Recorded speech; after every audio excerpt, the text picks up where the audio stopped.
আজকের গল্পটি এমন কয়েকজন বন্ধুর যারা সমুদ্র ভ্রমণে বেরিয়েছিল।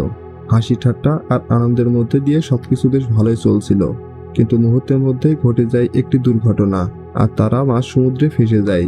সাহায্যের আশায় তারা এক অপরিচিত ব্যক্তির নৌকায় ওঠে। শুরুতে খুব দয়ালু আর সাহায্যকারী মনে হয়েছিল, কিন্তু তারা জানতো না যে এই লোকটি আসলে মোটেও তেমন নয় যেমনটা তারা ভাবছে। চোখের পলকে সে তাদের অজ্ঞান করে বন্দি করে ফেলে এবং এরপর শুরু হয় এমন কিছু ভয়াবহ কর্মকাণ্ড যা আমরা আজকের এই পুরো গল্পটিতে দেখব।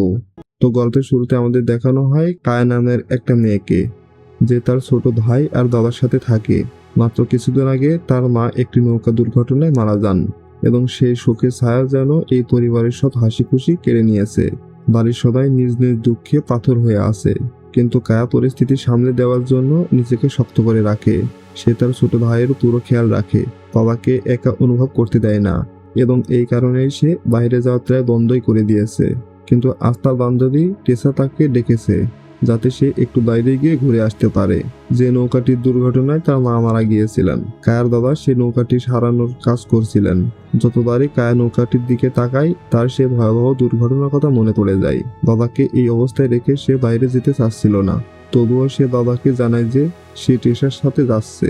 কয়েকদিন পর জিপ নিয়ে সে বাড়ি থেকে বের হয়। এরপর সমুদ্র সৈকতে পৌঁছে সে টেসার সাথে দেখা করে, যেখানে তারা জেড স্কি নিয়ে সমুদ্র ভ্রমণে বের হবে। টেসা জানায় যে তার বয়ফ্রেন্ডও সাথে আসছে, কিন্তু কায়া খুব একটা ভিড় পছন্দ করে না। টেসা তাকে বোঝায় যে বেশি চিন্তা করো না, আমার বয়ফ্রেন্ডের সাথে ওর ভাইও আসছে, সে আমারও বন্ধু এবং তোমারও অনেক পছন্দ হবে। অনেক বোঝানোর পর কায়া রাজি হয়। এরপর যখন তাদের চারজনের দেখা হয় তখন জানা যায় ওই দুই ভাই আসলে ভ্লগ বানায় এবং আজকের পুরো প্ল্যানটাও তাদেরই করা। তাদের পরিকল্পনা ছিল যে তারা জেড স্কি নিয়ে কাছের একটি দ্বীপে যাবে এবং সন্ধ্যার মধ্যে ফিরে আসবে। চারজন জেড স্কি নিয়ে বেরিয়ে পড়ে। টেসা বসে জেন্ডারের সাথে আর কায়া বসে জুলিয়ানের সাথে। খুব আনন্দ করতে করতে কিছুক্ষণের মধ্যে তারা সেই দ্বীপে পৌঁছে যায়। সেখানে পৌঁছে টেসা তার বয়ফ্রেন্ডের সাথে সময় কাটাতে শুরু করে আর কায়া জেন্ডারের সাথে বসে গল্প করতে থাকে। ধীরে ধীরে তাদের কথা এগোতে থাকে এবং ব্যক্তিগত আলাপও শুরু হয়। জেন্ডার কায়াকে ইমপ্রেস করে ফেলে এবং কায়াও তার সাথে কথা বলতে বেশ স্বাচ্ছন্দ্য বোধ করে। এরপর সবাই মিলে খুব হাসি ঠাট্টা আর মজা করে। কায়া আর জেন্ডার সাঁতার কাটতে কাটতে তাদের থেকে কিছুটা দূরে চলে যায়। অন্যদিকে টেসা আর জুলিয়ান সৈকতে বসে কথা বলছিল। দীর্ঘদিন পর কায়ার কারো সম্বোধন খুব ভালো লাগছিল। সে এমনই এক বন্ধু খুঁজেছিল যে তাকে এতটা ভালোভাবে বুঝতে পারবে। বেশ কিছুক্ষণ একসাথে সাঁতার কাটার পর জেন্ডার ধীরে ধীরে কাছে এগিয়ে আসতে থাকে এবং কায়াকে কিস করে এবং কায়াও সেই মুহূর্তে বেশ খুশি ছিল। কিছুক্ষণ পর সবাই ফিরে আসার সিদ্ধান্ত নেয় এবং এখান থেকে গল্পটি এক ভয়ঙ্কর মোড় নিতে শুরু করে। টেসাকে ইমপ্রেস করার চক্করে জুলিয়ান জেড স্কির গতি বাড়িয়ে দেয় আর জেন্ডারও কায়ার পেছনে ছিল, কিন্তু তাদের কারোরই ধারণা ছিল না যে এই মজার সামনে গিয়ে কতটা ভারী পড়তে চলেছে। অতিরিক্ত গতির কারণে হঠাৎ জেড স্কি উল্টে যায় এবং তারা দুজনে পানিতে পড়ে যায়। এরই মধ্যে জেন্ডারও পেছন থেকে খুব দ্রুত গতিতে আসছিল এবং না দেখে সরাসরি জুলিয়ানের উপরে জেড স্কি উঠিয়ে দেয়। এরপর সরাসরি তাদের জেড স্কির সাথে ধাক্কা খায় এবং ওরা পানিতে পড়ে যায়। সামান্য অসাবধানতায় মুহূর্তের মধ্যেই তাদের সাথে কি থেকে কি হয়ে গেল। সে খুব খারাপভাবে জখম হয়ে জ্ঞান হারিয়ে ফেলে এবং কিছুক্ষণের মধ্যেই দুটো জেড স্কি পানিতে ডুবে যায়। এখন কায়া কোনো মতে টেসাকে সামলায় এবং দুজনে মিলে আহত অবস্থায় জেন্ডাকেও খুঁজে পায়, কিন্তু জুলিয়ানকে কোথাও দেখা যাচ্ছিল না। তারা অনেকক্ষণ ধরে তাকে ডাকতে থাকে, কিন্তু কোনো সাড়া পায় না। চারপাশে খুঁজতে থাকে যে হয়তো সে কোথাও অজ্ঞান হয়ে পড়ে আছে, কিন্তু তারা কিছুই দেখতে পায় না। সত্যিটা এটাই ছিল যে সংঘর্ষের সাথে সাথে সে প্রাণ হারায় এবং সমুদ্রের নিচে তলিয়ে যায়। তারা ভীষণ ভেঙে পড়ে, কারণ একটা ছোটখাটো মজা যে এমন রূপ নেবে তারা স্বপ্নেও ভাবেনি। এখন কায়া আর টেসা জেন্ডারকে নিয়ে মাঝ সমুদ্রে ভাসছে এবং তাদের মাথায় আসছিল না যে এখন তারা কি করবে। তখনই ভাগ্যের জোরে কিছুটা দূরে তারা একটি নৌকা দেখতে পায়। তারা চিৎকার করে ডাকতে শুরু করলে নৌকার ক্যাপ্টেনও তাদের দেখতে পায় এবং দ্রুত তাদের দিকে এগিয়ে আসে। কাছে আসার পর সে বুঝতে পারে যে এখানে দুর্ঘটনা ঘটেছে এবং তাদের সাহায্যের প্রয়োজন। সে এক এক করে তিনজনকে উপরে টেনে তোলে এবং বলে যে এখন তারা সম্পূর্ণ নিরাপদ। সবচেয়ে বেশি আহত ছিল জেন্ডার এবং তার শরীর থেকে অনেক রক্ত বেরিয়ে গিয়েছিল। কিছুক্ষণ পর টেসা ওয়াশরুমে যাওয়ার জন্য ভিতরে যায়, যেখানে রে আগে থেকেই ছিল। এই সময় একটি অদ্ভুত ব্যাপার নজরে আসে। রে ভেতর থেকে বারবার কায়ার দিকেই তাকাচ্ছিল, যেখানে কায়া জেন্ডারের সেবা করছিল। কায়া টেসাকে ডাকতে থাকে, কিন্তু কোনো সাড়া পাওয়া যায় না। কিন্তু বেশ অনেকক্ষণ পার হয়ে গেলেও যখন টেসা আর ফিরে আসে না, তখন কায়া তাকে দেখার জন্য ভেতরে যায়, যেখানে রে কোনো একটা কাজে ব্যস্ত ছিল, যেখানে সে টুলোর উপরে কোনো কেমিক্যাল লাগাচ্ছিল। কায়া ভাবে সে হয়তো জখম পরিষ্কার করার জন্য কোনো ওষুধ নিচ্ছে, তাই সে সেখানে দাঁড়িয়ে থাকে এবং তাদের জীবন বাঁচানোর জন্য রেকে ধন্যবাদ জানায়। কিন্তু পরের মুহূর্তেই সবকিছু উল্টাপাল্টা হয়ে যায়। কথা বলতে বলতেই রে হঠাৎ সেই কেমিক্যাল মাখানো তুলো কেয়ার মুখে চেপে ধরে এবং মাত্র কয়েক সেকেন্ডের মধ্যেই কেয়া অজ্ঞান হয়ে যায়। এখন এই বিষয়টি পরিষ্কার হয়ে যায় যে রেকে যেমনটা দেখাচ্ছিল আসলে সে মোটেও তেমন নয়। কায়া অজ্ঞান হতেই সে তাকে নৌকার একটা বড় কন্টেনার ভেতরে বন্দি করে ফেলে এবং উপর থেকে লক করে দেয়। কিন্তু সে জেন্ডারকে ওখানে ফেলে রাখে, যেখানে সে আহত অবস্থায় পড়েছিল।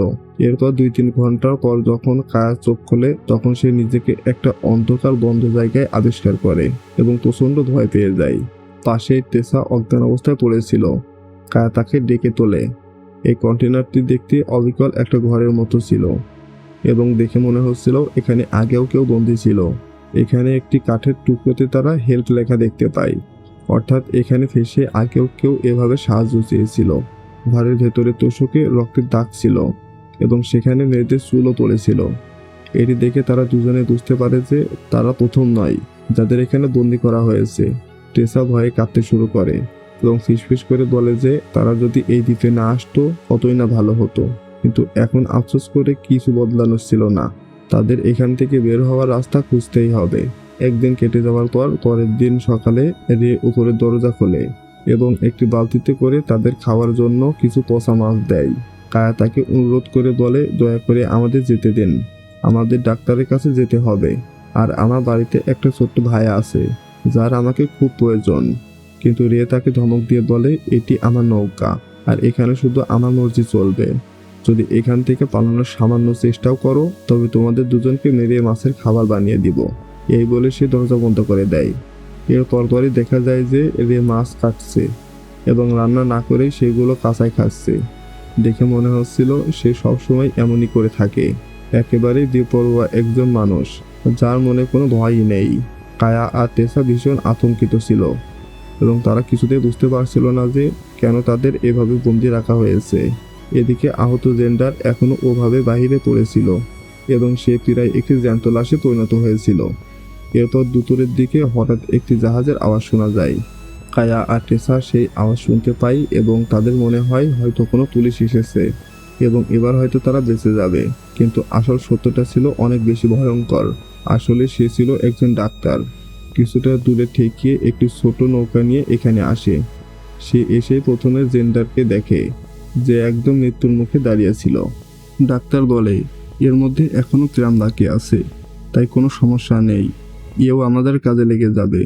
এরপর সে রেয়ের সাথে নিচে চলে আসে, যেখানে কায়া আর টেসা ভয়ে এক কোণায় গুটিসুটি মেরে বসেছিল। সে বলে, আমি একজন ডাক্তার, তাই আমাকে বলো তোমাদের মধ্যে কার কোথায় চোট লেগেছে। টেসা ভয় পেতে পেতে সামনে এগিয়ে আসে এবং ডাক্তার তার চেক আপ করে, কিন্তু তারা দুজনে ভয়ে একটা কথাও বলে না যে তাদের এখানে বন্দি করে রাখা হয়েছে, কারণ তারা ততক্ষণে বুঝে গিয়েছিল এই দুজনে আসলে একে অপরের সাথে হাত মিলিয়ে কাজ করছে। আর এখান থেকে গল্পটি এমন এক মোড়ের দিকে এগোতে থাকে যেখানে সাহায্য আর বিপদের মাঝখানে পার্থক্য বোঝা কঠিন হয়ে পড়ে। এরপর ডাক্তার রে উপরে চলে আসে। তারপর তাদের মধ্যে একটি চুক্তি হয় এবং তখনই জানা যায় যে এটি আসলে একটি অর্গান মাফিয়া নেটওয়ার্ক, যারা নিরুপায় মানুষদের নিশানা বানায় এবং তাদের অঙ্গ প্রত্যঙ্গ নিয়ে ব্যবসা করে। এরপর তারা জেন্ডারকে ভেতর নিয়ে আসে এবং ডাক্তার পুরোপুরি প্রস্তুতি নিয়ে একটি কাটার মেশিন বের করে। কায়া দরজার ফাঁক দিয়ে দেখার চেষ্টা করছিল যে এরা জেন্ডারের সাথে কি করছে।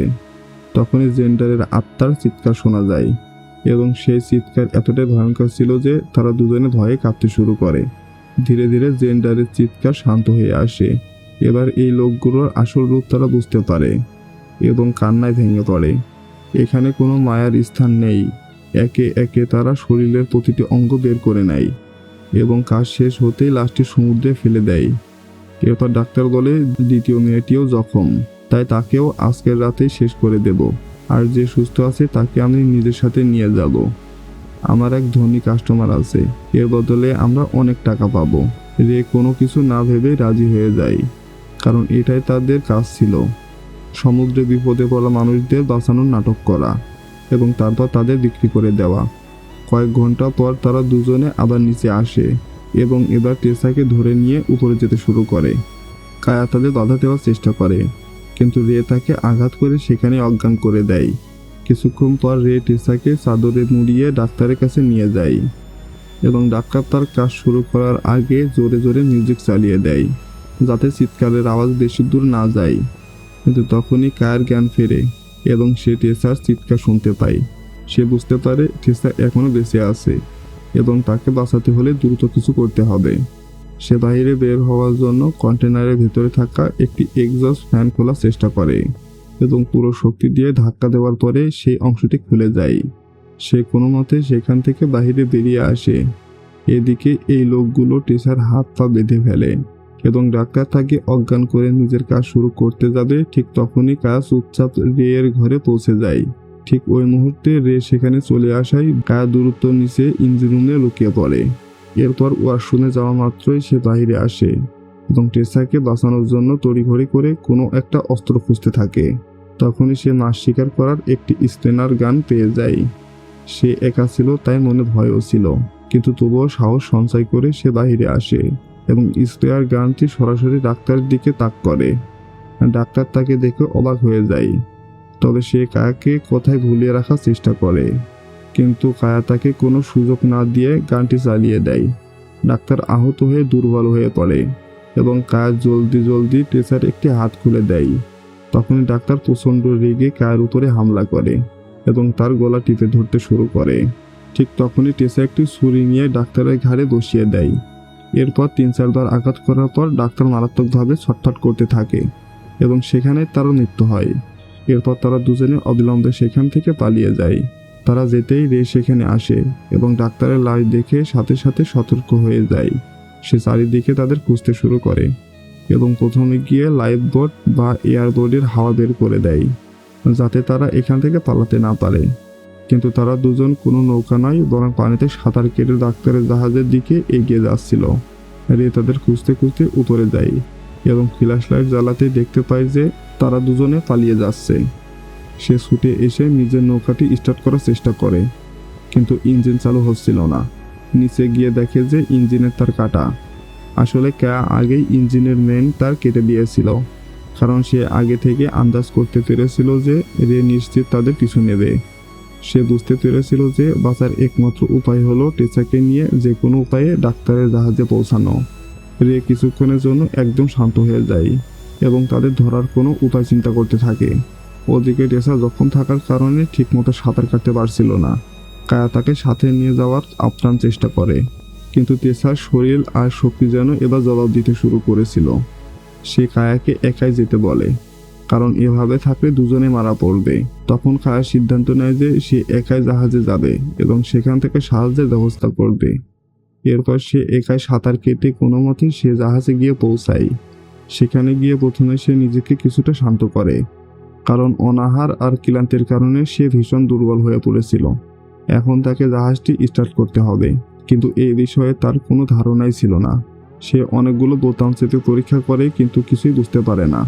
কিন্তু তখনই সে একটি রেডিও পেয়ে যায় এবং কোস্টগার্ডের সাথে যোগাযোগ করতে সক্ষম হয়। সে তাদের জানায় যে একজন জেলে তাকে এবং তার বন্ধুদের অপহরণ করেছে এবং সে একটি জাহাজের ভেতরে ফেঁসে আছে। ওপাশ থেকে বলা হয় যে তাকে যে কোনো উপায়ে নিজের লোকেশন পাঠাতে হবে, যাতে তারা সাহায্যের জন্য পৌঁছাতে পারে।